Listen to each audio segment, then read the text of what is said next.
So in a huge day for Google, they just told you they're not a search company anymore, and I'm going to bet that you know what kind of company it now is. The Google Developer Conference happened today. It's called Google AI I/O, and it was just AI mania. Launches, product demos, everything was about agents, automation, and AI.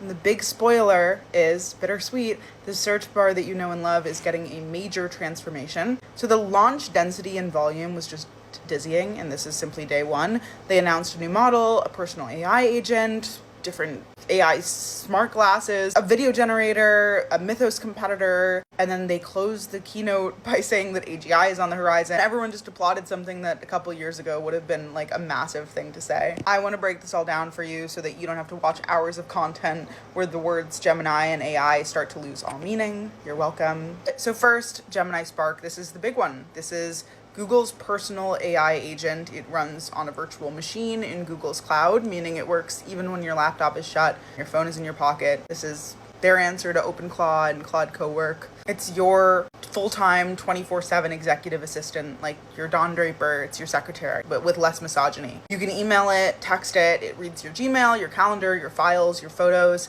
It plans tasks, it breaks them into steps, and it does them while you're asleep. Something that's obviously built into the whole concept here is that it encourages you to use the Google universe more. Google Apps, Google Drive, that is the database that it works from. Google wants this to be a thing that runs your life for $100 a month, and they want you to remember that that's cheap for an executive assistant that doesn't sleep and doesn't have mental breakdowns that we know of yet. Beta launches for AI Ultra subscribers next week, and there's a full rollout with Chrome and third-party apps over the summer. Obviously, there are definitely privacy and security questions about an agent getting all of your data and your credentials, but Google did not address this in the keynote, so they get the keys to all your data for $100 a month. You get to let your brain slowly atrophy as a computer runs your life. And then there's Gemini 3.5 Flash. This is the engine underneath everything else that Google announced today.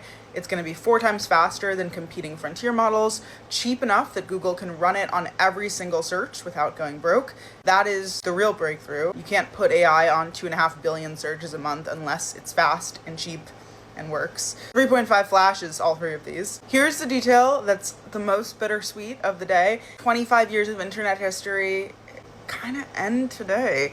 Google changed the search bar. They physically expanded it for the first time since 2001. Kind of sad. The little rectangle that we've been typing into since we were kids is now taller, more interactive. It accepts photos and videos as queries. They are redefining the search bar. It's now a chat window. Keeps the old name. Google's exact words where Google search is AI search, not includes AI, not uses or enhanced by AI. Google search is AI search. Years ago, Google was processing 9.7 trillion tokens a month. Today, it is 3.2 quadrillion. Sundar Pichai said he never imagined he'd say the word quadrillion at an I/O keynote. Frankly, I thought that was a fake word made up by second graders who wanted to express that something was really big. So also news to me.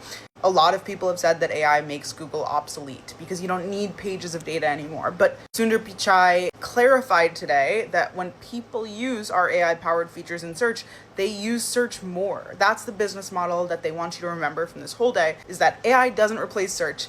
AI makes people want to search more. AI is good for Google. They want you to get rid of any thought in your mind that they're going to be left behind, part of the permanent underclass in the world of AGI. More searches means more ads means more money. Google's annual profit has doubled since 2022 to $132 billion.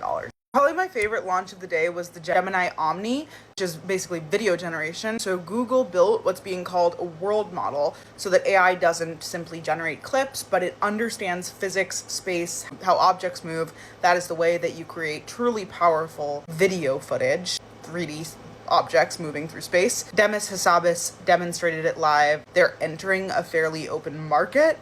OpenAI killed Sora and backed away from video generation because it was a distraction. But now Google is here, and they're known for crushing their visuals with hyper-realistic nano banana image generation. Demos looked good. They would have really helped me visualize the mitochondria as the powerhouse of the cell back in 7th grade. We will see how it holds up, because if you remember not too long ago, Google was telling you it was okay to eat rocks and glue pizza. That was 2 years ago. Trust is earned slowly. It is lost quickly. And then there's something called Code Mender. If you've been following the Mythos story, the Anthropic model had scared the White House into considering an executive order. Google just announced their version of that. Essentially, Code Mender is a more helpful sounding version of the Mythos monster. It finds security vulnerabilities in software and patches them automatically. Hassabis invited security experts to test it.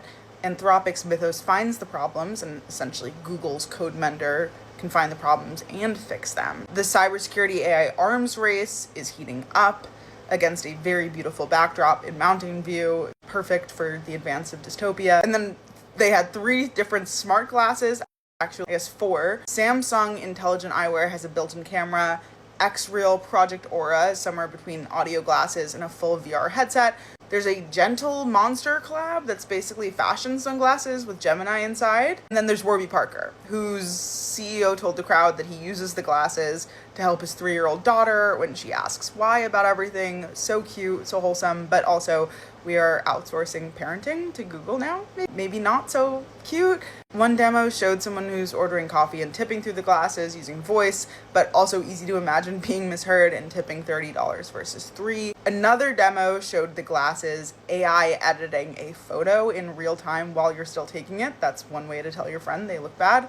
Nothing is real. Everything is computer. Computer is now on your face. 4 companies, 4 styles, all shipping this fall, coming to a sunglass hut near you. One I actually really don't like is called Ask YouTube. It's AI that searches YouTube videos and pulls out the exact clip that answers your question. So instead of watching a 20-minute video to find the 30 seconds you need, you ask a question and it gives you the clip. This will most definitely make people watch less of every video, which is going to make every YouTuber nervous about their watch time. This makes me feel like we are that much closer to AI-generated YouTube slop, which I don't love. Demis Hassabis is the big AI mind behind Google DeepMind. He closed the keynote by saying AGI is now on the horizon. Now, this would have been controversial a few years ago, but it got a polite round of applause as part of the talking points before happy hour. What that means is that the most powerful technology humans have ever built is almost here. The audience just gave it a wedding toast clap. Cheers to the AI god. Google I.O. has one more day, and they've already killed the skinny search bar, the only thing growing in the Ozempic era. What comes next? I don't know how much more I can take.